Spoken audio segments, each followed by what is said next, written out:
Hey guys, welcome back to another episode of the Money and Mind podcast, episode 5. Here we come.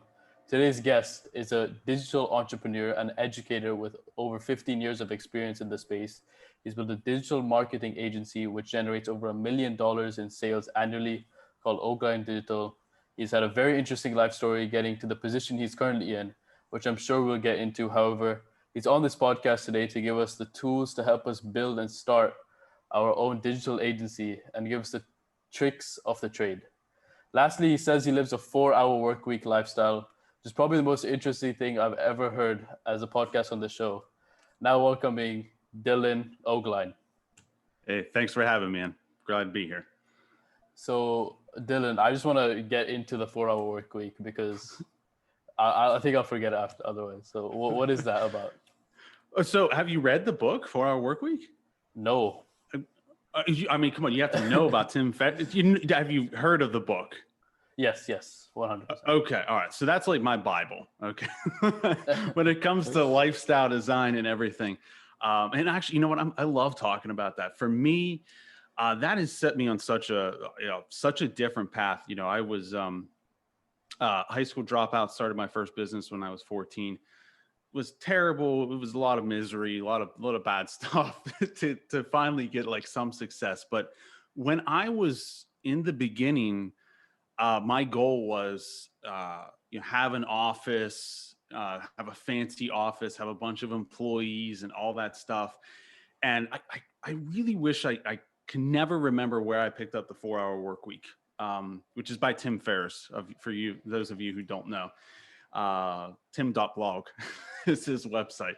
So I picked that up, and it just, it's really not about a 4-hour work week. That's, if you actually read the book, It's more about 80-20, doing the 80% of your actions that produce 20% of your results and kind of scrapping that stuff and focusing on the 20% of your actions that produce 80% of your results. And I'm really condensing it there. But it's about realizing there's a different way to do things. Like for me, it was just got to have an office, got to work 80 hours a week, work as hard as I can until I'm, 40, 50 and then retire and do what I want. And that completely changed everything for me. And I remember, telling my friends at the time, I was like, I'm reading this book, and they were like, oh, that's so stupid. But I was like, I'm going to do this. I am going to structure my life, my business, everything. It took, 5 or 6 years of grinding, pain, and everything until it finally, I still work more than 4 hours a week. I mean, by all means. But for my business to run it, if it requires 4 hours a week is an overstatement. Like I could probably get away with an hour or two a week. I have a great remote team. I work from home. Whenever the world's not ending because of a pandemic, I'm allowed to travel wherever I want, whenever I want, work whenever I want, on whatever I want. I'm really passionate about the 4-Hour Workweek book, if you could tell. So as a student and like my age group, we are kings of procrastination. Mm-hmm. And probably even like setting up for this podcast, I think I procrastinated like 10 hours. Like I've just been like, okay, I will eventually research you. I will eventually set up my mic and do all these things. How did you like get over that bump? Of particularly procrastination? Yeah. Or do you still do it? I've gotten a lot better with it. I've gotten, over the years, I've studied Stoicism. Which is, obviously completely different than 4-Hour Workweek. And that just kind of reminds me that I'm going to die.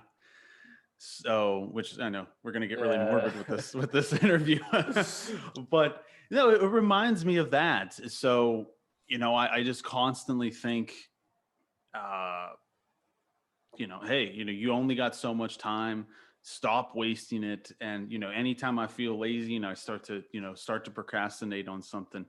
But I would also argue that if you're procrastinating, it's probably a sign that what you're doing might be busy work, or what you're doing, you need to change how it's done. Obviously you like having a podcast and everything, but maybe the research part you don't like.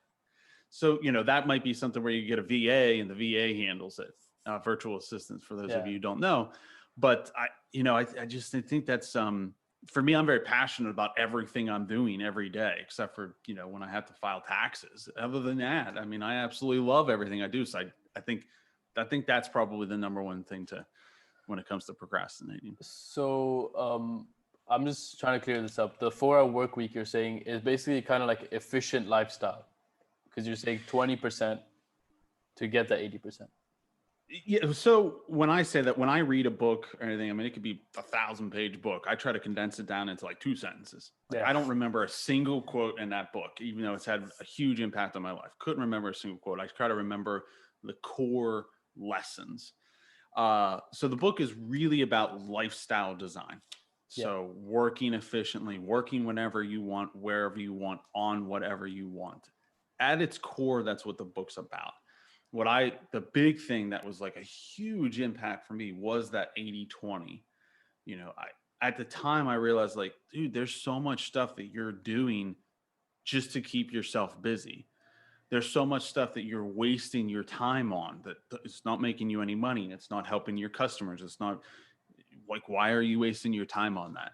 So I took that lesson away, and I apply 80-20 to absolutely everything in my life, from the clothes I have to the food I eat to working out and going to the gym, all of that, everything I apply 80-20 to.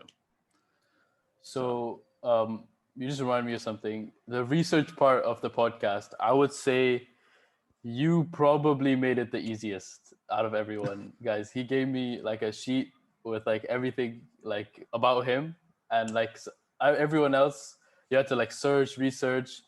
With you, I probably took about an hour doing research. So thank you for that. You're welcome, man. Thank you for the sheet. So we can get back to the 4-hour work week, but another thing I want to discuss um, is the high school dropout at 14. Mm-hmm. So you dropped out of high school. How was that experience like for you? Yeah. So the long version of the story, I'll try to keep it short, but you have to understand, like, at the time, so it was, I dropped out in 10th grade. At the time, for me, I come from not a wealthy family, but it was still like, an education wasn't a priority, but it was still like, hey, I want to go to college. But like, there was no way my parents were going to, pay for, several $100,000 for me to go to college. So for me, I was a hockey player. I wasn't that good, but but my goal is to not go pro or something, because I knew I wasn't that good, but was to get a scholarship. And I remember at the time of my life, there were just all these things going on. I was 14 years old. I started dating this girl. And her dad was like one of the biggest business owners in the area. Great guy, one of my first mentors, and he had a huge impact on my life. And that kind of gave me the interest of business.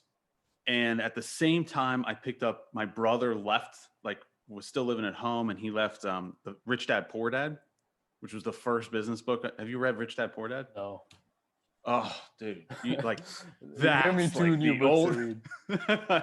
You gotta read Rich Dad Poor Dad. So that was the very first business book I ever picked up. So I picked that up. Started dating this girl. Her dad was a huge influence on me. Great guy. And I remember I'm at this game. I was playing junior varsity hockey or whatever. And there was this local team. I'm from the Pittsburgh area. Do you know where Pittsburgh is? Yeah. Okay. So I'm from the Pittsburgh area. So it was this like prep schools playing. And I remember seeing like these high school, like varsity team. And I'm like, dude, these guys are so much better than me. Like they blow me away. Like, I'm like, I don't even know what I'm doing out there. And these guys are so much better. And it kind of like all this stuff was hitting me. And I realized, like, the reason they're so good is I started playing when I was like 11. These guys have been playing since they were like 5. So sure that, they're playing for these prep teams and whatnot, but they've also been playing way longer. And I'm like, I don't even know if I'm going to be able to get a scholarship of any kind to go to college. I'm kind of interested in this business thing. How can I get ahead of the game with business? How can I be, when I'm 25, whenever people are getting out of college and they're like, yeah, I'm starting my first business, I'd be like, dude, I got 10 years of experience. Like, I'm 31 and I've been, I've owned my own business for 17 years or whatever. At the time, I kind of saw that vision, like, man, I could get started now. I didn't think I could drop out of high school, but I was like, if I start now, I'll be ahead of the game. So, quit hockey, started my first business selling cell phones on eBay, and it was like, I'm going down the business route. So then I signed up for like all these business classes in my high school, and this is 10th grade. And I start taking these classes. And at the time, I had maybe read like 3 or 4 business books. Like, that's all, I got any book I could get my hands on. I didn't have any money, but, any business book I was reading. And I remember going through these classes and I'm like, I'm going to learn business now. And the teachers were teaching stuff that I'm like, dude, I already know this. And they were teaching things the wrong way. I wish I could remember an example, but I remember once I raised my hand and I'm like, you're wrong. I'm right. And like, I got up and gave an actual lesson to the class. I'm like 14 and I was the youngest one in the class. Everybody else was like a senior. And I'm like, she's wrong because she's going off of information that's like 10 years old. Like, this is how you start an LLC or whatever it was.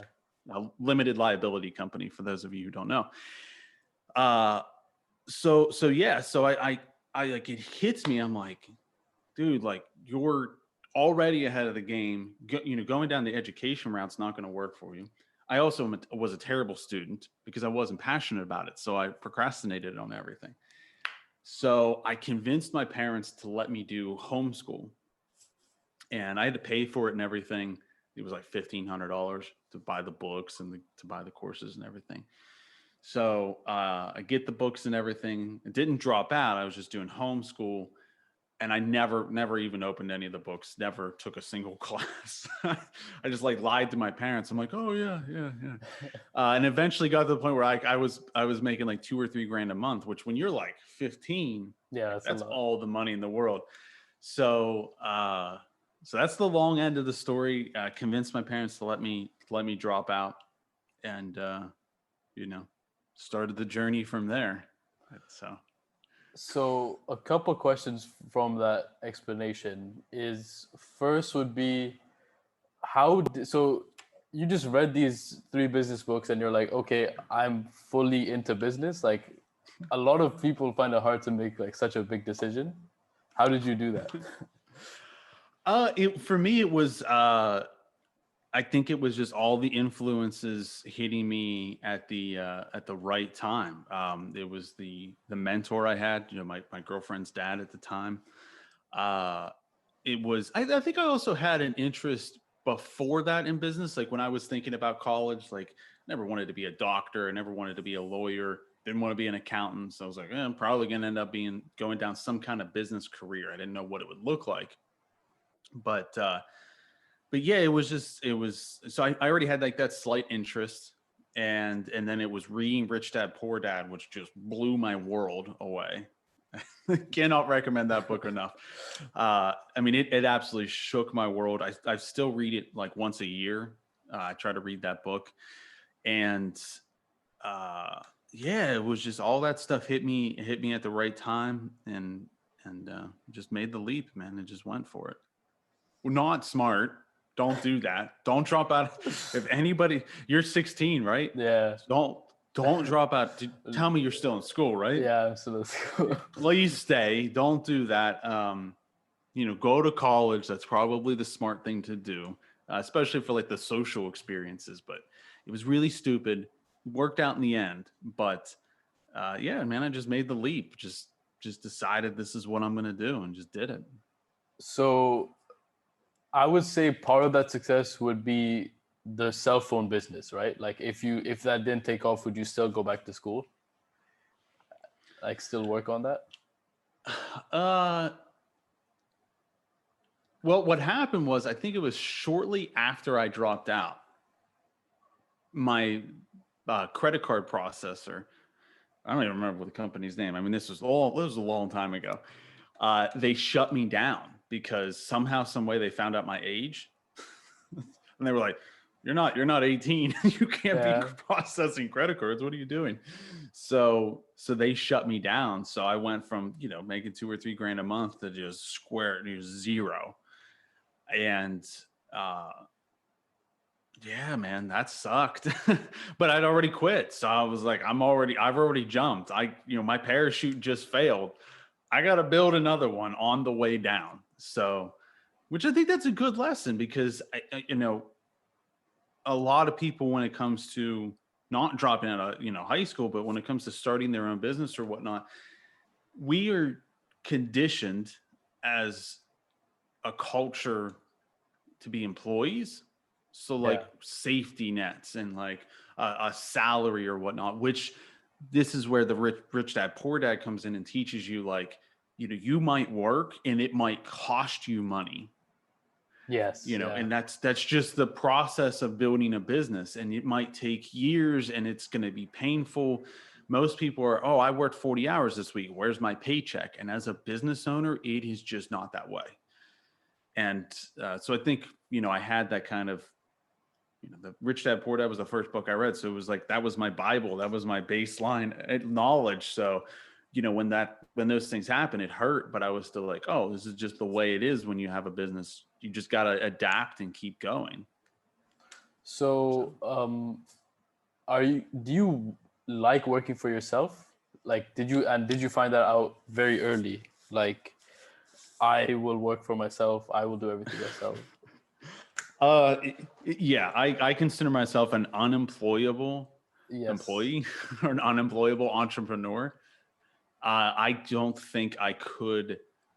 The only job I've ever had working for somebody else was that the girlfriend I had, back when I was like 14. Her dad owned like the local racetrack, and I worked a concession stand there. I worked the cotton candy, I think it was, yeah, the cotton candy stand. And very quickly, I was like, your operations are, they suck.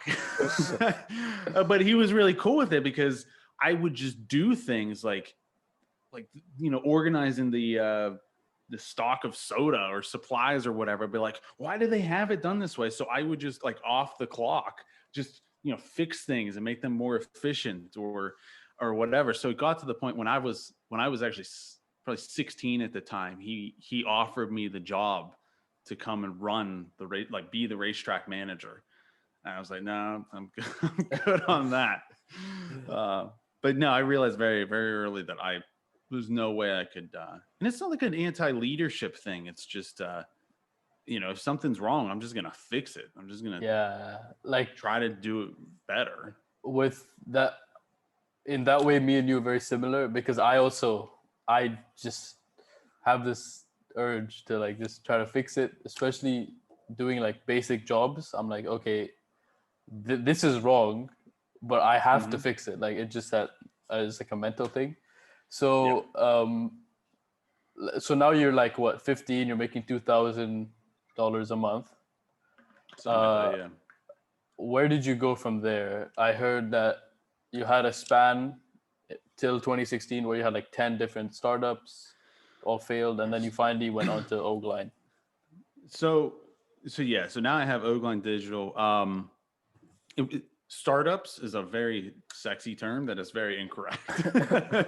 What it was is, so that same mentor, that's actually a good segue there.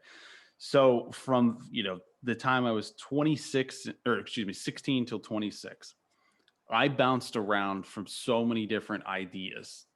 They weren't startups. It was always chasing the shiny object, not really making any money.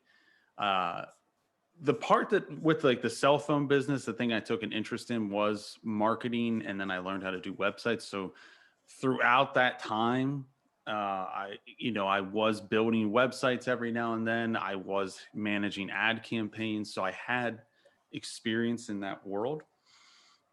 So the mentor comes up again when I'm 26.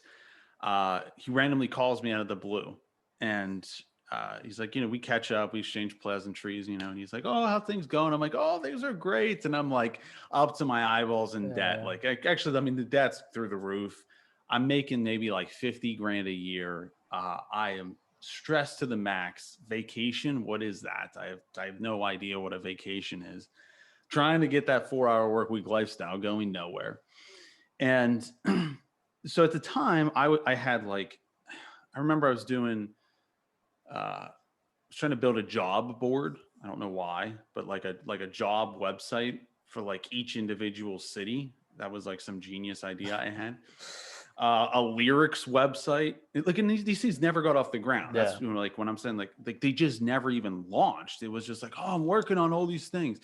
One thing I did was I was selling Kindle books.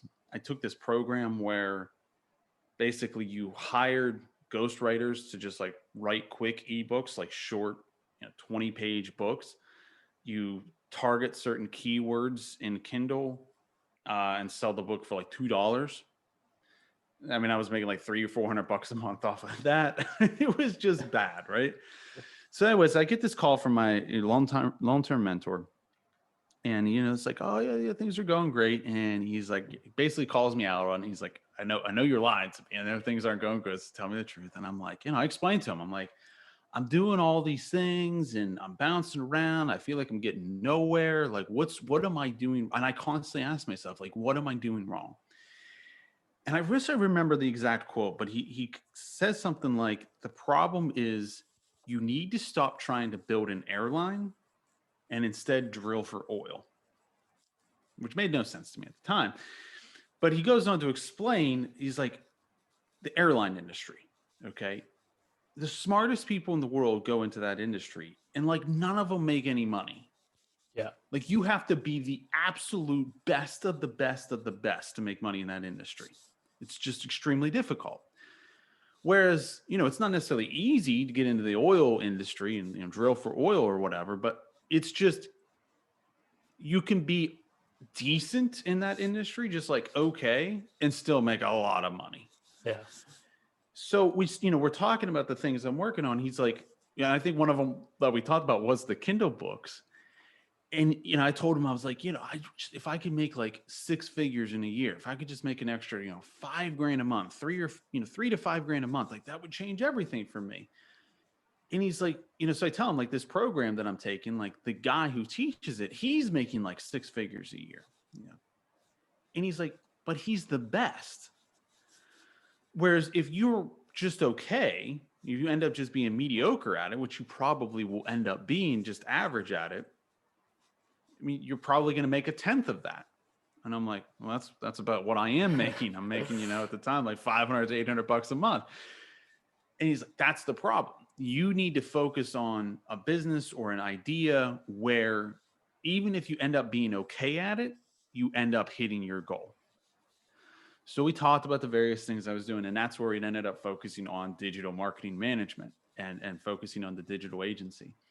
And then he's also like, stop doing 10 different things. The man who chases many rabbits catches none. So chase just one rabbit, just constantly be asking yourself, like, what is the one thing I can focus here? So that night, he calls me like 10 o'clock on like a November night or something. So it's freezing in Pennsylvania. And I go down to my freezing basement office and I just deleted everything, man. I was just delete.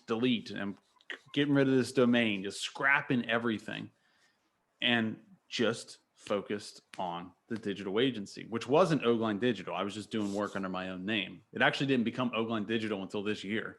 Oh, wow. But just scrapped everything and then went even further. And I said, okay, so I'm just going to do the digital agency. I'm not going to offer 10 different services. I'm going to offer just one service, digital marketing management, because that's the one where if I end up just being okay at it, I can still make 6 figures. And and then just scrap everything. I don't need a logo. I don't need a website. Stop wasting your time on all that unnecessary stuff and just focus on making the cash register ring. Just get clients in the door and then deliver an incredible service to them. That's it. So, I think it was within, 3 months, I hit where I was on pace for my trailing 23-week average, which is just how I do my bookkeeping because I'm a nerd. I finally hit, what is it? I think it's 1923 in a week. If you hit 1923 in a week, you're on pace for $100,000 in a year. Okay. So within 3 months, I hit that. And then I did not hit 7 figures that year, 2017, but by 2018, it's 7 figures. So just going back a bit, what is a digital agency, and what's the company? So what is my digital agency, or what does a digital agency do? Yeah, what was yours in 2016, before you decided to take it to that step? So before I took it to that step, I was just doing web design, logo design. If you needed me to manage your ads, I was your guy. You needed somebody to build a PowerPoint, I'm your dude.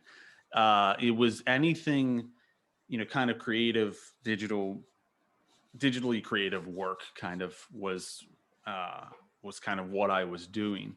And that's where I was probably making most of my money at the time.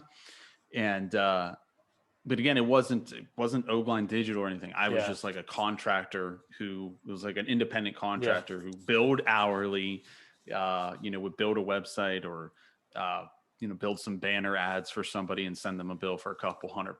Like that's what I was doing. It's kind of like Fiverr, if you ever heard, I've never used Fiverr, but yeah, I'm aware. It kind of like that. I was at the time. It wasn't. Right now, it's Upwork. Was it Elance? You're probably too young. Probably too. Yeah. So maybe 2 or 3 years ago, Upwork was Odesk, I think it was called, and Elance. There were 2 big players in the industry, and they merged, and they created Upwork. So at the time, I think it was Elance is what I was using. Was where I got 99% of my work. So then moving on, what is Ogline Digital now? How did you? So now, yeah. So a digital agency in general, if you start your own digital agency, I mean, it could be that you do video production, and that's a digital agency. It's basically just any kind of creative digital work. Ogline Digital, we only do ad management. So we specifically help businesses implement growth. We call them growth strategies, but basically just we're managing their Facebook and Google ads for them. We'll create the landing page, we'll write the ads, and that's what we do. And we charge a 10% fee. So if the client is spending, say, $20,000 a month on Facebook and Google, $10,000 each, say, we charge 10% of that. So if they spend $20,000, we send them an invoice for $2,000. That's dumbing it down. But yeah. So I understand it. I think very good explanation. But so when you're getting into that 7-figure, you mentioned that you have to be lean, mean, and scrappy when starting a business, and that will eventually bring success. Can you just elaborate on that? Absolutely. So are you familiar with the term minimal viable product, MVP? No. Okay. No so idea. In the tech, no worries. So in the tech space, if you're creating the next Uber or whatever, you want to launch your minimal viable product, which is the leanest, scrappiest version of it, just to get something out there into the marketplace. So when I talk about being lean, mean, and scrappy, I had a 7-figure agency, no logo, no website. People were just sending me emails to Dylan Ogline. there was no business email or anything like that, which I don't recommend. Okay. Having a logo, having a website does make you seem more professional, does make everything easier, makes you more confident by all means. But so you don't have to take it that extreme. But, I see people who, they're starting their own agency, or they're building a course or a program, like a training program or whatever. And they will spend, let's use that training program example. They'll spend a year building out the program, and they never even had a client or a customer. So, then they actually launch it and they probably don't get any customers. Like, you want to, as quickly as possible, prove product market fit. And that's what the MVP is for, your minimal viable product or service or whatever. Yeah. So as quickly as possible, prove product market fit.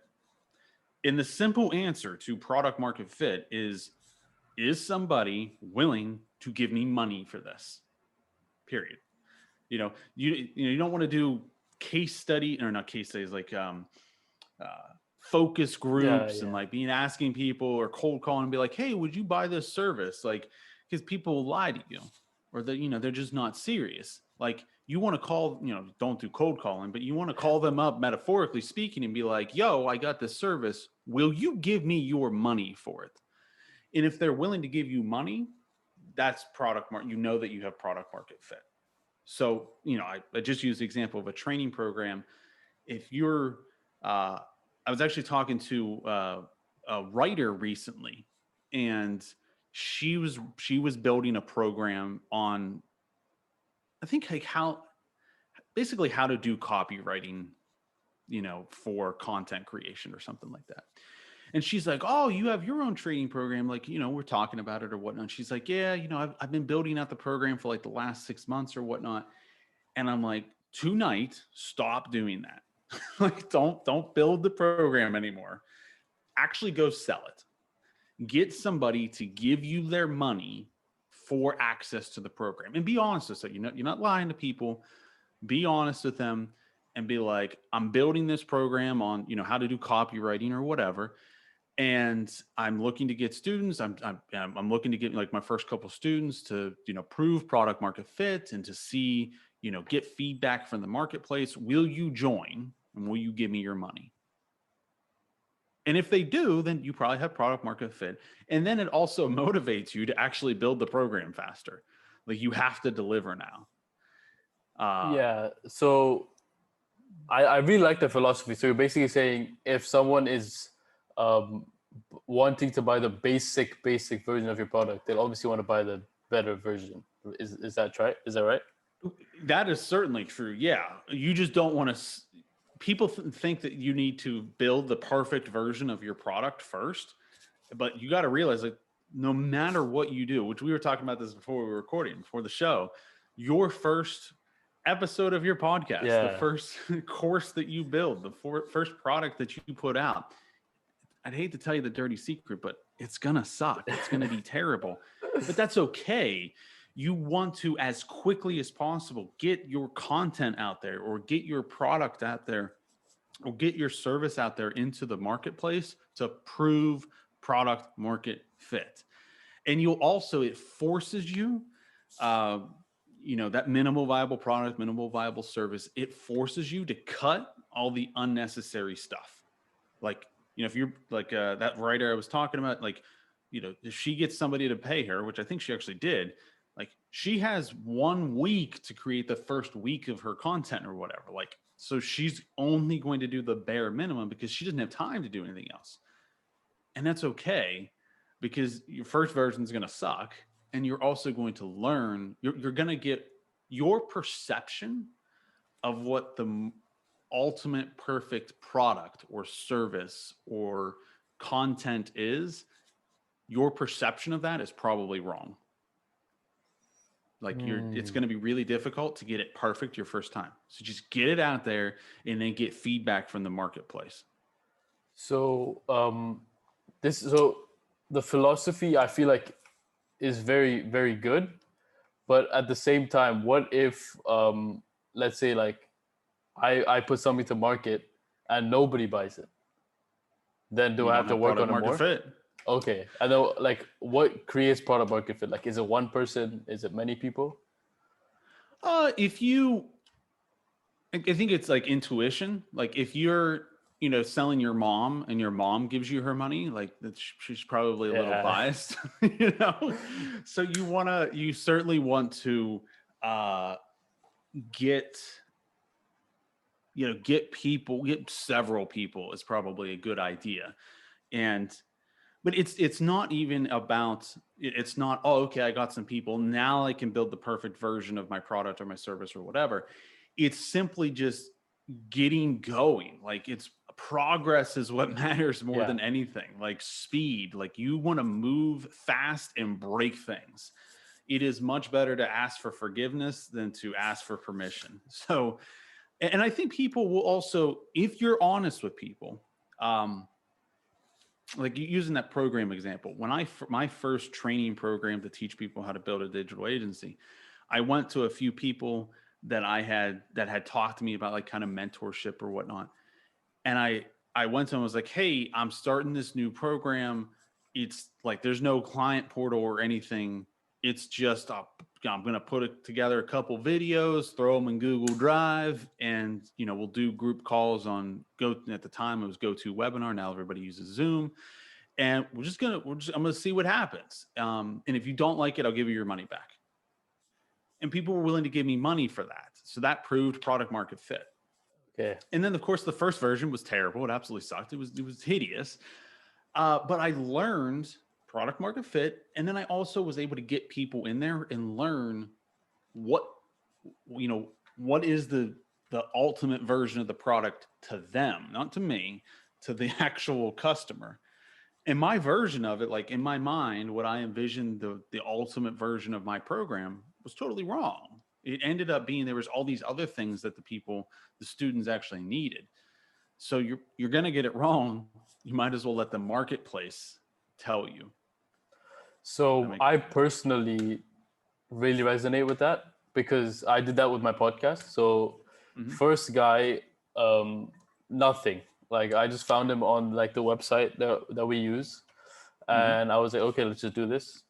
I didn't really like the episode. You said it was like fine, but I don't know. Then slowly I was like, okay, get the logo, get the mic. The first episode didn't even have like I'm like a mic. Put some more money into the thing that you're working hard on. And so so you're saying start off with the episode, like at least for me, and then I like that 1 week thingy because for me it was the same thing. I'm planning on doing episode once every week. So if I record my first one, I was like, okay, I have to record my second one, my third one, my fourth one, and I have to keep going with this. And if I miss a week, that'll just drive me crazy. So yeah, exactly. And realize that you don't want to spend 6 months getting your mic right and your video right. And we were talking before we were recording it. You're like, oh man, your video's so nice. Like that took me trial and error. Like if I was a podcast, if I would start my own podcast and like obviously now I have equipment, but if I didn't have equipment, dude, like if you're just using like your AirPods, like your audio is gonna suck.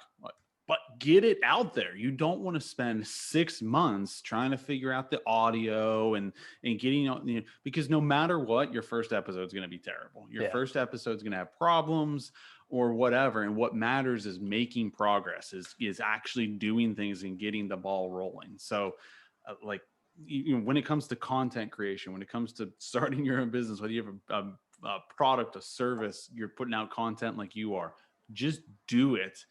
And I love the fact that you have this, I'm going to put out an episode every week because now you're obligated to it. And you're going to feel in the back of your mind like, oh man, like I don't want to make these people angry. So it obligates you to it and you'll slowly make progress. Yeah. And just keep going, man. Absolutely. So another thing about this product market fit is that it's very against the norm, I would say, like with big companies. They do so much research, and like not even big companies. I guess everyone thinks that, okay, I need to have a perfect product first and then I can launch it. So when did you realize that this, like, no, I don't need this? Or was it that mentor? It was that mentor. And then I just, that night I went down into my basement office, uh, which was so brutal. It was freezing. I'd have to have like 3 layers on. I didn't have a chair. I sat on a bucket. Was my chair, man. And but no, so I went and I'm like, I'm just gonna do this, like absolutely be ruthless about this.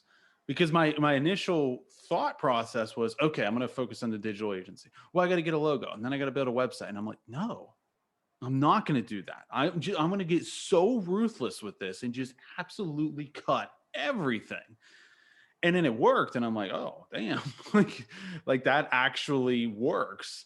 And I realized, and then I started to teach other people to do it. And I'm like, no, like stop wasting your time on all the meaningless stuff that's actually not, your focus as a business owner should, obviously the first priority is delivering an incredible service or product or whatever to your customer, but that's like telling you to breathe, so I don't need to tell you to do that. But your first priority should be making the cash register ring. And a logo is probably not going to help with that.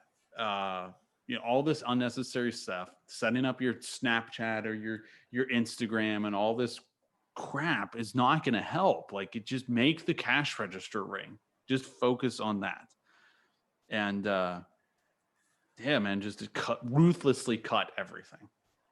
So, so you mentioned a very important thing, cold basement, and like 10 years of struggle. How did you eventually train your mindset to be like, okay, I have to wake up and do this every single day until I'm successful? So for me, luckily, which I think it's where I'm from. I'm from a rural country town. Everybody's like a farmer or a coal miner. So, work ethic is not something I've ever struggled with. Luckily, unfortunately, I'd love to give you a better answer. For me, it was just like failure just wasn't an option. And I also think there's something to be said for that. Like, when I dropped out of high school and everything like that, like there is no backup plan. Now I have some savings and, I have assets and things like that, but like just failure wasn't an option. Like if I failed, I would starve. And that is extremely motivating. And I think there's a lot to say, with just being uncomfortable. And I think that's a good thing for people, especially if you're struggling with motivation and things like that. Just being uncomfortable is actually good for you. It's not fun. It absolutely is terrible, but it pushes you when you need it. So, um, basically, you were kind of doing this to like survive because you dropped out of school and you didn't have like, you were in debt. Is that what you're saying? Yeah. So, Well, yeah, I mean, I was freezing in my basement, yeah. and it was, I've had people ask me like, "How did you not give up?" And like, because if I gave up, I would starve. Like I didn't have, parents to fall back on. I didn't have, a trust fund or something like that. Like it was, if I failed, there's no food. Like, it's as simple as that. And yeah, I mean, that was the attitude I had. And I think it's a good thing. And I think you definitely want to be uncomfortable. So, when was that turning point for you? Like, when did you realize that I'm slowly making more money? I'm slowly becoming more successful. Like, when did that happen? Like the clock. So I still don't feel successful. Um, Okay. I still, I still don't feel that. But no, I think this is actually a great question because a great friend of mine from high school. He actually went through college and everything like that, but he has his own successful business. And we've talked about this, like when did you kind of realize, like, oh, like Yeah. I'm not broke anymore. And for it was actually like, I don't remember where it was, but because of Rich Dad Poor Dad, when I would go grocery shopping by myself, or with my girlfriend now, like, I'm trying to think of it, like, if I was going to buy ketchup, as stupid as this is, I would look at it and I would take that split second to be like, well, this ketchup is like 10 cents cheaper. And it wasn't because I was cheap. I would go with the 10 cents cheap. Perfect. Everyone does that. But I for do that. me, because of Rich Dad Poor Dad, for me, it was, hell, if I don't spend that 10 cents, that's 10 cents more that can go into the ad bank to buy more ads. And even though the ads suck right now and I'm not getting clients off of them, and eventually they'll work, and eventually I'll be able to buy growth with advertising. So that was like always,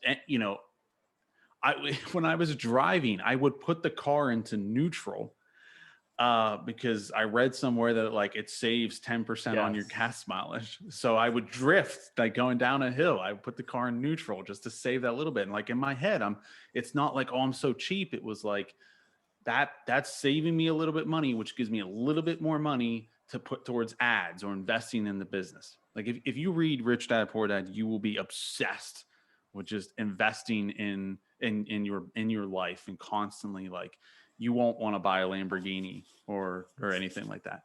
So when it kind of clicked to me was, I was grocery shopping with my girlfriend this one time, and I don't remember what it was. It was ketchup or something. And I was like, you know what, go ahead and spend that extra dollar or whatever. And I said to her, I said, baby, we have reached the appropriate level of wealth to spend that extra dollar.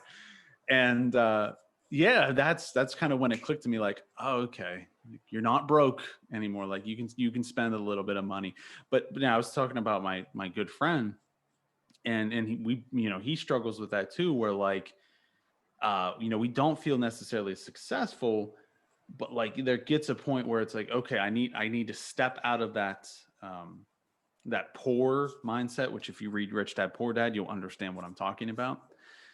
Poor is a mindset, rich is a mindset. And I kind of need to, okay, I can splurge a little bit, and I can buy that, extra, that good ketchup. Yeah. I can spend the money on that. I don't know when it clicked though. I don't. So basically, you went from like one extreme to now like kind of normal. Is that what you're saying? Like now you're like, okay, but then you don't want to. Do you want to go to that other extreme? Like Of that just rich being like mindset? just blindly. Yeah, I Well, so guess. the rich mindset is, again, if you read the book, people get emotional when they hear the words rich and poor. Poor is a mindset. Broke is a temporary status. So you can have a rich mindset and be broke. Broke is just the Oh, amount of okay. money that you have. Wealth is the amount of money you have. So if you have wealth, you have a lot of money. If you're broke, you have none. So a poor mindset is like, okay, I made $5,000 this month. I'm going to go spend $5,000 on buying a fancy car, getting an expensive car payment, uh, you know, increasing, getting a nicer apartment or a nicer house and stuff like that. Yeah, so that's kind of the difference. I mean, dude, I had a 7-figure agency. I still rode around in the cheapest lease Yeah. Volkswagen Jetta that you could buy. Like it was the cheapest. It didn't even have cruise control. It was bad. I mean, it's first world problems by all means, but no, I get people talking about that kind of rich mindset and everything is. I really think that's probably you need to build that where I'm always investing in myself. Like I wear $20 t-shirts or whatever, and I'm not wearing like a Gucci, Gucci belt or anything like that. But I will spend 20 grand on my business without even blinking an eye.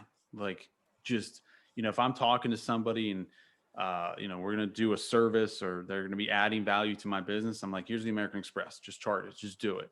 I'm constantly wanting to spend money on my business to grow it and to make things better and to make things more efficient. And it's funny because that's kind of the opposite of what an employee mindset is. I mean, what employee invests in a workspace? You don't do that, right? Yeah. So it's, I talk to sometimes, people who want to start their own business or whatever, and they're like, oh, I just don't have any money, which is okay. If you don't actually have any money, like that's okay. But then you look at things and it's like, dude, you're driving around like a brand new Mercedes with like $1,000 a month lease payment. You don't see the connection here. You don't see the gap in what you're saying. You're not taking it serious. You need to be more serious about it and realize like you need to make that shift with your mindset. I honestly don't even remember what your question was. I'm just rambling Perfect. on this stuff right now. So yeah, you have to have that rich mindset. Absolutely. So you're basically like, even now, are you still like, whatever I earn, going back to the company, and like you don't really care. It's like, I need to make this bigger. Like, is that your aspiration?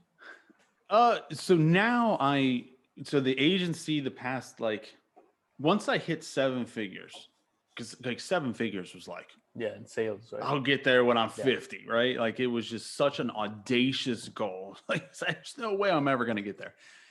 When I hit it, I kind of like took a step back because initially it was six figures. Like, man, if I could just get to six figures, whew, I'll know I've made it. And then I got to six figures and I was like, I mean, 200, I should go to 200. And then when I got to 200, I was like, I mean, 500, we'll stop there. Got to 500 and I was like, you could do it. You can do seven figures.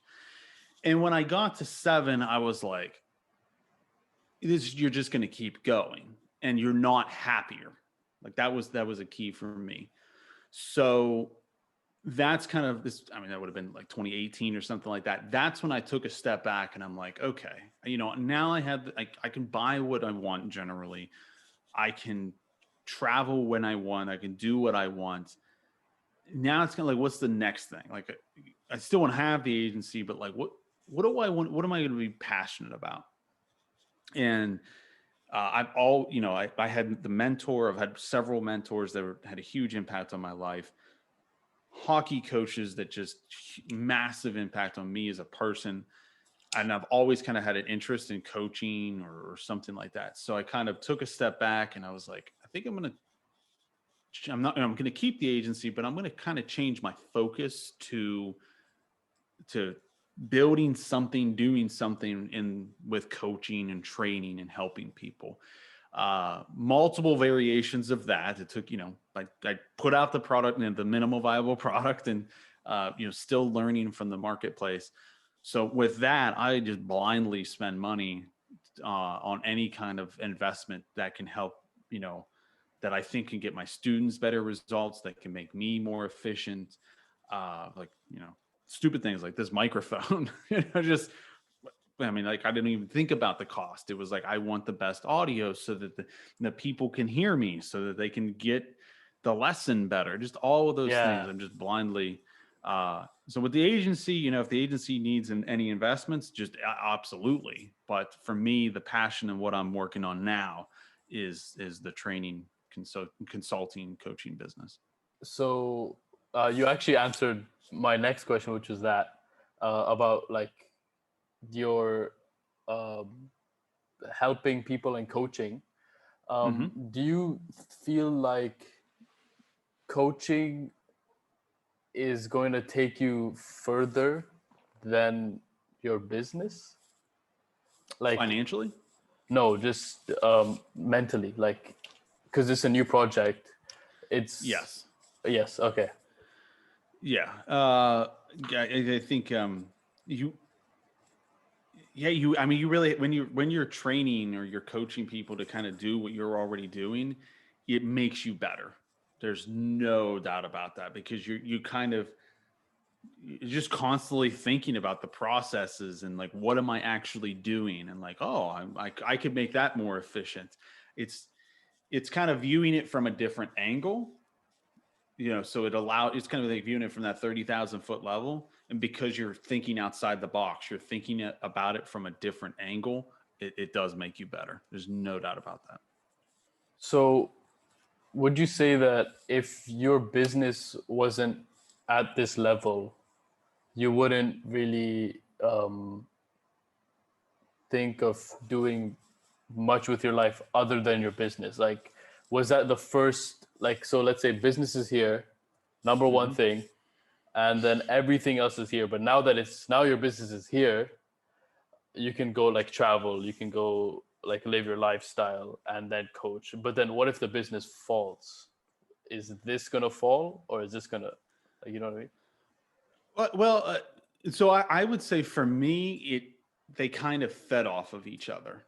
At least it Okay. felt that way. So Okay. once I like hit six figures or whatever, I was like, "Hey, baby, we're going on a vacation." Like, I don't remember the first like we're actually going to travel. We're actually going to do something. It's probably like a. Uh, I hate cruises. Absolutely hate cruises. But if you're like looking for a quick getaway or something like that, they're not bad. I don't remember. And then we went to like Costa Rica or something like that. But I found that it made the business better.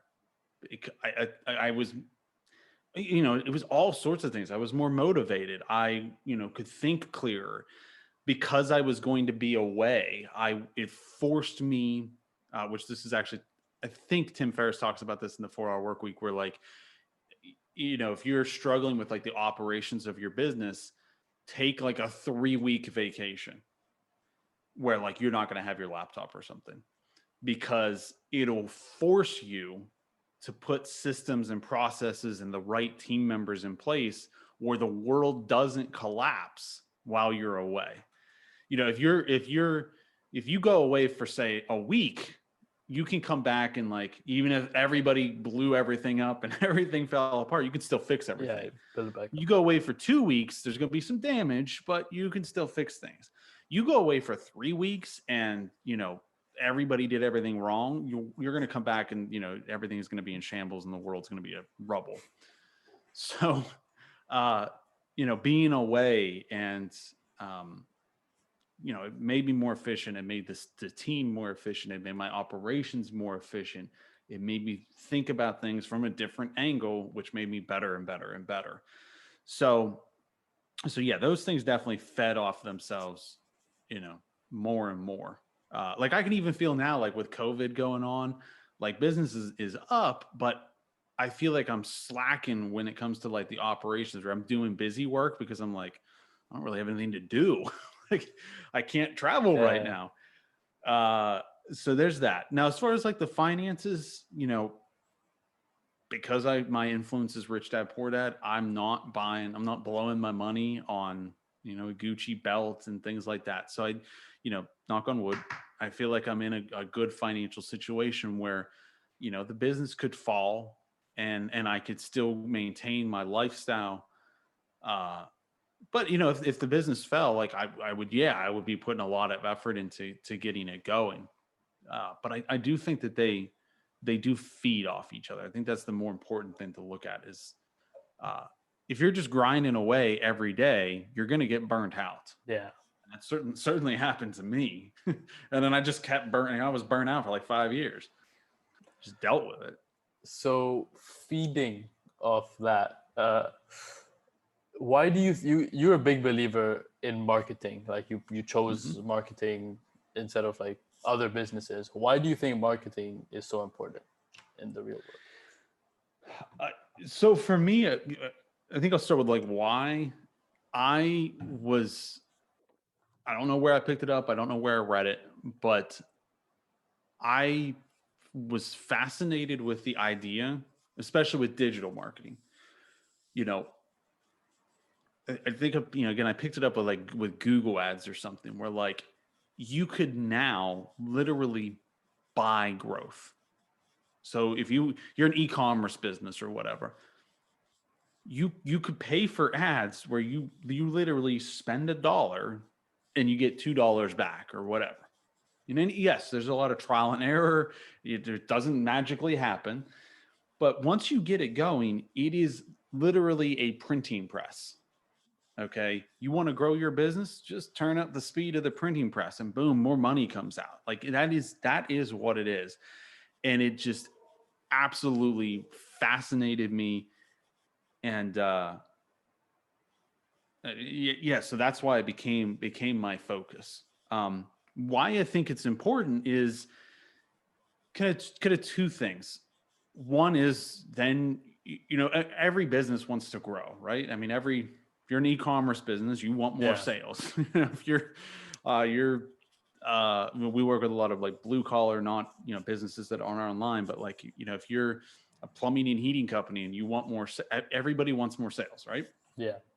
So once you get digital marketing going, like I said, it's a printing press. You want more growth, you just add another zero to that ad campaign, and boom, you got more growth. On top of that is a lot of issues that businesses have is that they lack a consistent stream of new clients coming in, consistent sales flowing into their business. And I like to think, metaphorically, it's kind of silly. I consider marketing to almost be like a faucet. You want more growth, turn the faucet on and boom, more sales come out. And a lot of business owners will, they'll be like, oh, well, I can't grow because I need to hire a new employee, right? Or whatever. Or I need to add a new location. So you're a restaurant and, I need to add another location. Branch out. I need to grow. But I don't have the money for it. The truth is that you're just scared that you're not going to be able to generate more sales. But if you have your marketing figured out, like with Oakland Digital, if I need to add more clients tomorrow, if all of my clients quit tomorrow, they're done. Okay. I know beyond a shadow of a doubt, as sure as I am that the sun will rise right over there tomorrow, I know that I could go on to Google Ads, start my Google Ads, and, it takes a couple days, but within a couple days, I'm going to have leads coming in. I'm going to have strategy calls scheduled, and I'm going to be able to get new clients. That confidence allows you to solve so many problems. Oh, I need to add a new employee. I need to get more sales. No problem. I got that solved. So it allows you to solve so many problems with your business. So And yeah, I think that's why it's so critical. yeah. Personally, when I saw you're that you're a digital marketer, like maybe you don't want to be called that, but I was like, wow, Whatever you want, man. that's probably the smartest option like I've seen, because it's gonna grow so much. Like everyone, even I was thinking to promote my Instagram, I need to market, right? I need to I was thinking of buying the Instagram ad to like promote myself. So I feel like digital marketing is going to be like so big, but what do you think you do to like kind of push yourself from the other companies at digital market? Is it like the same thing? Like That's a fantastic question. So this is a good lesson in general, not just with not just with an agency, but in business as general. In business in general, is niching down. Everybody's heard the term niching down. You want to get very specific. You don't want to have a podcast that covers everything. You want to have a podcast that's very specific, right? You want to have a service that's very specific. So and I teach this in my program. If you're just focusing on, we're a digital agency, we do everything for everybody, right? It is going to be damn near impossible to be the best in the world. You're not going to be the best digital agency in the world. But if you specifically help plastic surgeons grow and get more clients in Florida, you could probably be the best company in the world at that. And furthermore, it's not just your marketing or your message. So, which I could dive into that in a little bit, but you also get better.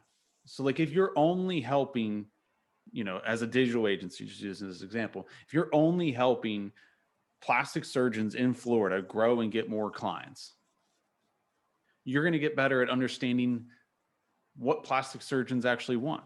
You're going to get better at understanding what do their customers want? Like what are their needs? What are they looking for?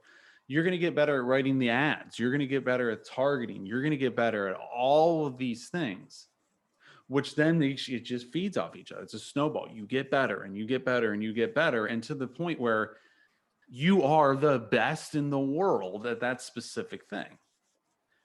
And the truth, like with my agency, I 7 figures off of like less than 7 or 8 clients.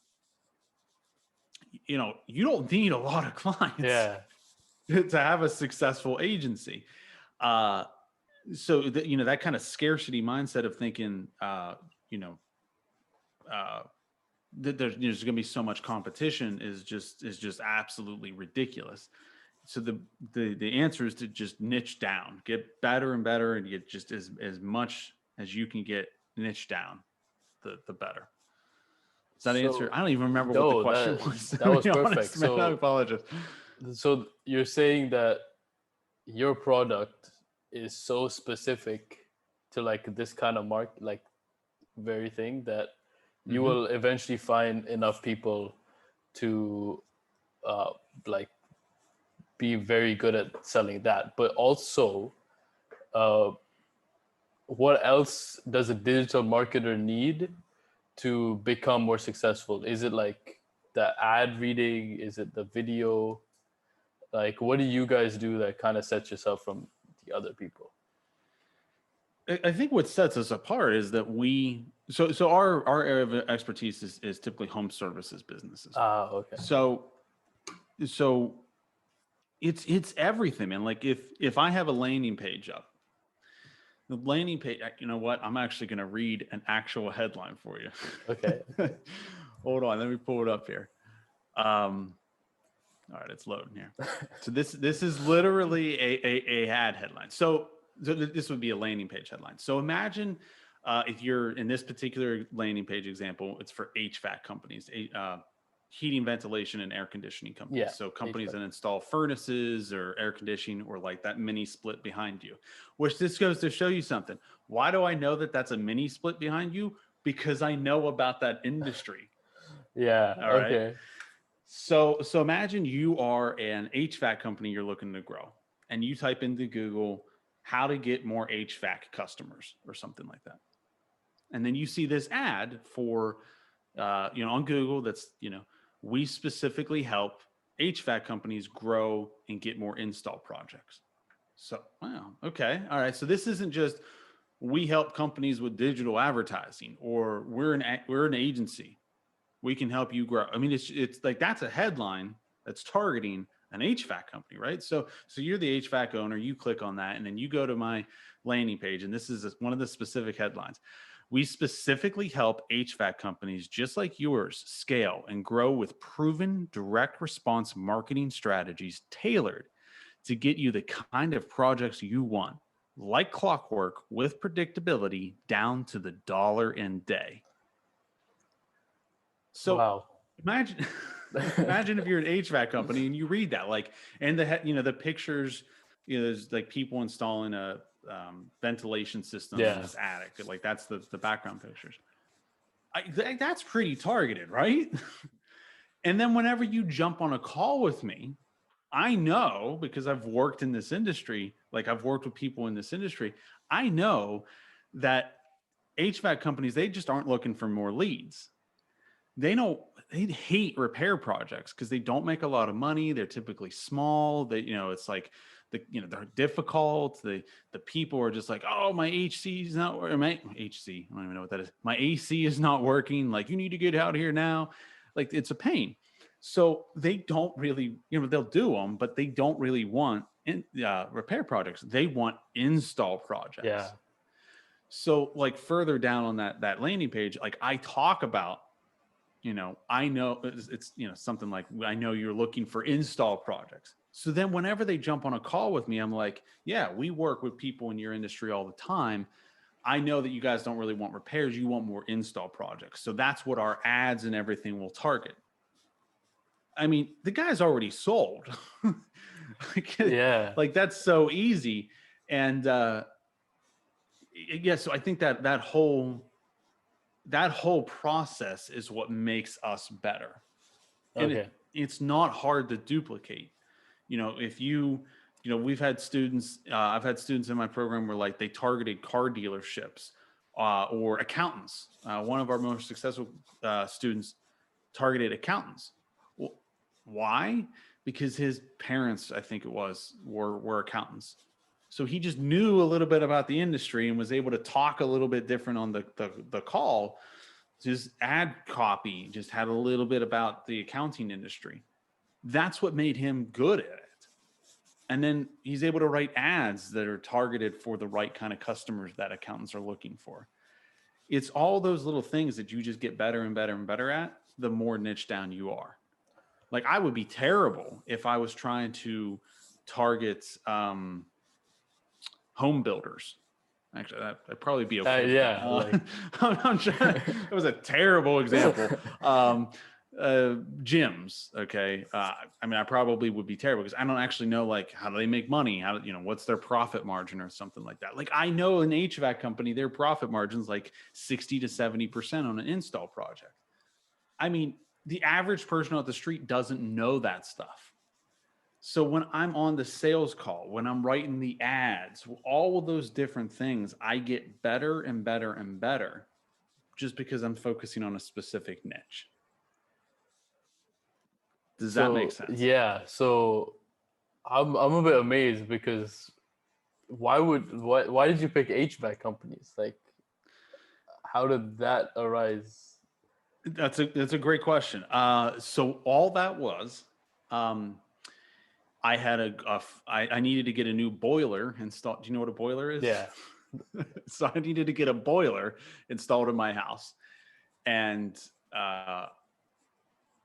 there was this guy who was like kind of like a family friend's friend. Like it was just like some guy, and came to my house, puts in the boiler, and I just started talking to him and became friends with him. Like that was it.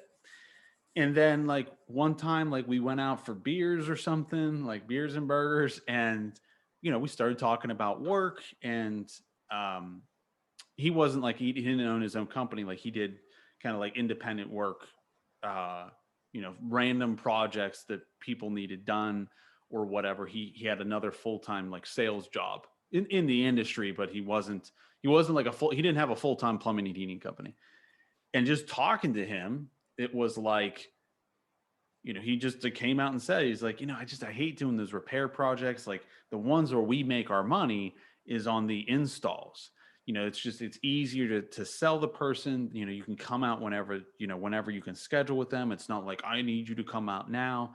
It was all these different things that I just picked up from having a conversation with them. That was it. So then I was like, okay, I think I know a little bit about this industry, and just build a landing page, build an ad, targeted that industry, and then, got a client in that industry, was terrible at it at first, but continued to get better. And now I'm probably the best company in the world. If an HVAC company is looking to grow, I am the best company in the world at that. Like there's no doubt in my mind about that. And how did I do that? Because I'm amazing and special and great? No, it's just, I just focused on that niche and just became the best at it. Like, that's it. That's all it was. So, like, I guess my next question, I think you already answered. Like, advice for someone who wants to be a digital marketer, would you say get that niche and then also get an MVP? Yes. Yeah. So, well, in this case, it would be MVS, minimal viable Yeah. service, but same difference. But no, yeah, you want to, pick a niche and everything, and then try to get clients in that particular niche. And the best way to do it is to actually get somebody to hand you money. Now, in this particular case, you're not going to get somebody to give you like an upfront fee or anything, but it's actually get somebody to become a client. Like when you actually get somebody to become a client and you're actually creating ads for them, that's how you know you're heading in the right direction. And that's a great question because, you have to be flexible as well. You don't want to be set in stone. And that's, because you haven't committed so many resources and so much time, you are flexible. So as an example, I had a student come into the program, and his particular niche that he was going to target was auto body repair shops. Yeah, that sounds about right. Auto body repair shops. I don't know why. I don't remember why, but that was the niche he was going to target. Well, it turns out that auto body repair shops don't need like Facebook ads. Like, he was trying to target them for Facebook ads. And it was like, well, that's it ended up being that wasn't going to work, because just the nature of that industry, you're not going to be able to get, somebody's not on Facebook and it's like, oh yeah, I do need to get my car fixed. I do have some damage to my vehicle. They're typically Googling it. So he transitioned to Google ads and SEO. Still has a digital agency, still, providing marketing services with the SEO, but, he also does Google ads, but, he wasn't set in stone, didn't build out all these systems and processes and hire team members and build out this advanced website that talks about how he does Facebook ads for auto body repair shops. It was literally like, and this is what I teach people, like, spend 5 minutes to build a landing page. Like you don't need a lot. Like, it doesn't need to be complicated. Like, just build it and like set a timer on your phone. I have 20 minutes to build this. Just do it. This way you don't have so many resources and time and all that mental baggage committed to that. And it's just get it out there, see if you get product market fit. So so far has been an amazing conversation, and like I and I have a couple more questions. Go ahead, man. But I'm gonna try to do this a bit quicker, because I know you said like an hour and a half. Yeah, this has been a while. So I apologize. I just ramble. So we can do rapid fire. We can do rapid fire. I'll keep it short. So would you say that like now is probably the best time to be a digital marketer? And if so, if it's a yes, which I'm pretty sure you're gonna say yes. Yes. Why? Like, what kind of resources does a person need to just get to the basics? This is going to be self-serving. So, I do, whether you sign up so I have a program, Agency 2.0. You can join the waiting list, and that teaches anybody, even if you know nothing, you could be a 16-year-old kid, to start your own digital agency from scratch and get to six figures. But whether you sign up for my program or not, I don't care. Do what you think is best. It was like an alley-oop kind of thing. Yeah. But no, I do think it's only gonna grow, man. As more and more businesses, there's 35 million businesses just in the United States alone. Most of them don't know how to do Facebook ads or Google ads or whatever. The growth potential is just ridiculous. And you don't need a lot to have a successful agency. So yeah, I do think, it's only just beginning. And it's also got to the point where now the technology is so good. It's so much easier now to get Facebook and Google ads to work for a business, that now it's a no-brainer. I'm trying to keep this really short since this is rapid fire. So next question, what is a laptop lifestyle? For me, I define that as it being, you can work wherever you want, whenever you want, on what you want, on what you're passionate about. Obviously, that's slightly different now with COVID. It's a little bit more difficult. But once the world returns, it's, being able to work wherever you want, whenever you want. Okay, next question. Why are you so fascinated with Stoicism? Like, I know we can't get too deep into this. I wanted to, but like, why? Because I see a lot of, so for those of you who don't know, for me to briefly summarize what Stoicism is about is getting control of your emotions. Like, it is I'm constantly thinking to myself, it is illogical. It is not logical to be emotional about this right now. So like death, I told you we were going to get morbid on this show.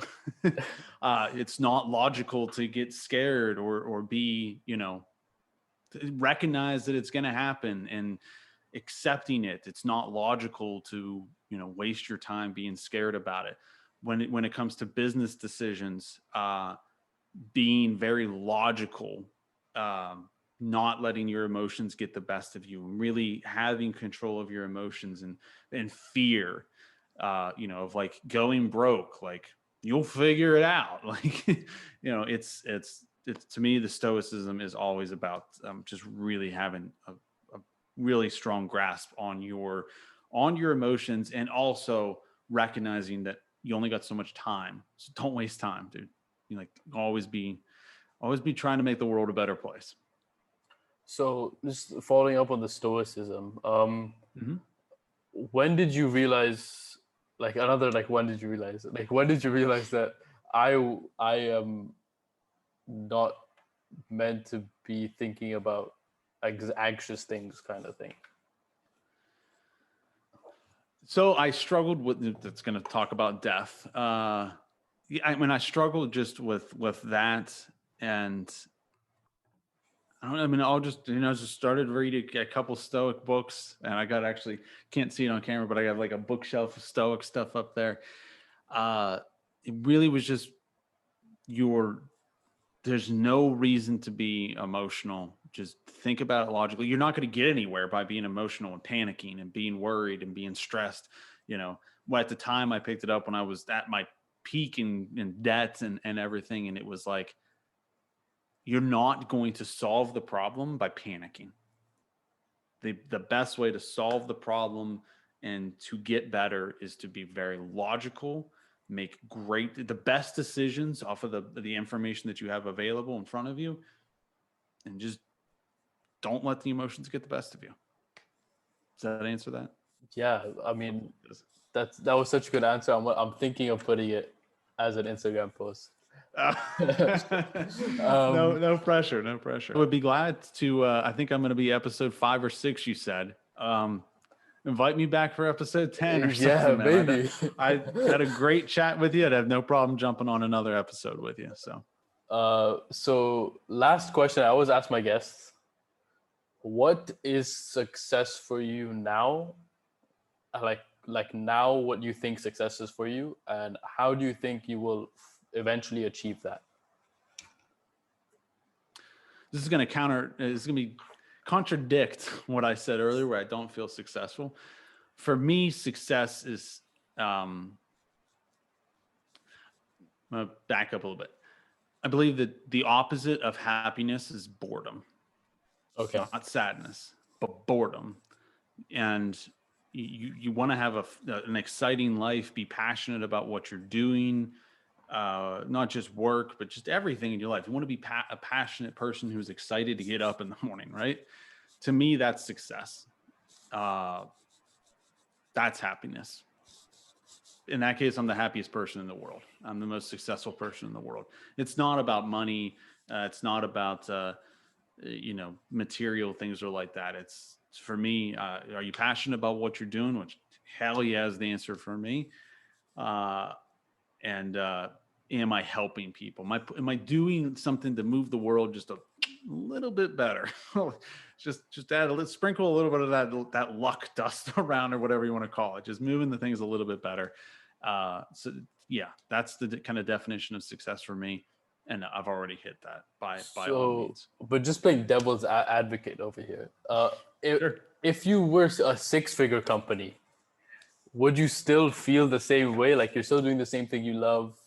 You're still doing everything you're saying you're doing. Maybe not the teaching, but is that successful? Like, would you feel the same way as a 7-figure company? If I had never hit 7 figures, I don't think so. Because for me, that was just like, I thought like that was the audacious goal. It was like, I had to hit it. Like, I was obsessed with it. No idea why. I think it was just because I wanted to say I have a $1 million a year business. I want to do $1 million in a year. For me, like where kind of like lifestyle stopped getting like once you hit like 100 grand a year in income, like you net 100 grand a year, you know, you have diminishing rates of return. Like the lifestyle between making 100 grand and making 200 grand really isn't all that different. The lifestyle between making 50 grand and 100 grand is massive. The lifestyle between making 20,000 and 100,000 a year is colossal. I mean, it's just huge. Yeah. So once you reach a certain level of income, you get diminishing rates of return. It stops having this massive improvement. So, you know, income, I'm not going to lie. I mean, money certainly is a factor by all means. You definitely want to be financially free. But for me, there's no reason to be financially free if I don't have time freedom. Yeah. So you're saying once you reach the 7-figure level, now you're like, because that was kind of the ultimate goal. So once you broke that goal, now you're like, okay, success for me would be what I'm doing now. Yeah, I mean, I still need to make money. Yeah, by all obviously, means, like- and I do hope, I do see, you know, there's a lot of people in the industry who make great money with education and consulting and whatnot. So I think that could certainly, I don't necessarily think replace the agency, but you know, we'll see what happens there. But you know, my agency could be a quarter of what it is now, and I would still be, if I'm still allowed to do the same work that I'm doing now, I'd still be equally as successful, using your term. Yeah, I really like that. So it's been great having you on. I think Thanks. now A little bit longer than anticipated, and I apologize. Like, I just run with it, man. So I feel like the more I've been doing this, the longer my episodes are. So the first one was 40, then it went like 50, then 56, and 1 hour, 9 minutes, and now like the longest episode. And that's exactly what I want. I don't really care about the downloads, the viewership, as long as I have like a good conversation with you. And to be honest, you actually motivated me to think about digital marketing now. Before I was like fully economics based business, but I'm like digital marketing. I have to tell my parents about that. No, man, I think as far as the podcast, you know, we talked about before the show. I think I love what you're doing. You know, as I told you, the first episodes are going to suck. You're going to be terrible, but that's okay. You want to keep going, keep getting better. And as far as for me as a guest, I prefer the conversation based. I hate, we talked about this before the show. I hate jumping on, and I don't really have an agenda when I go to jump on a show. I want to provide value to the listeners. And for me, whenever you're allowed to have a conversation and actually get into like the personal stuff, I think people can then relate to it. And if I get on here and I'm just like, hey, do this, and I talk for 20 minutes and then that's the end of the show, like, the listener's really not going to relate to that. And it's going to feel almost like a pitch. Yeah. So I love, having an hour and 40 minutes is probably a little long. I'm out of water here. Same. It's a little long, but yeah, the conversation based is definitely a lot better as a guest, and I'm probably the same thing for the listener and the host. So keep doing what you're doing, man. Yeah. I hope your business goes 8 figures, then 9, and you can still teach and you can still travel. I hope that for you. Thank you for coming on. Dylan Ogline, guys. He has a website. I'll put that down. I mean, I know. I just want to do something for you because you gave me such a good conversation. No, man. Thank you so much for having me. My website's dylanogline.com. Just Google it, or it's probably gonna be in the show notes. Yeah, it will. But man, I appreciate it. Thank you so much for having me on, man. It was a great chat. Thank you, guys. This has been Aditya. That was Dylan. Episode 5. We're done.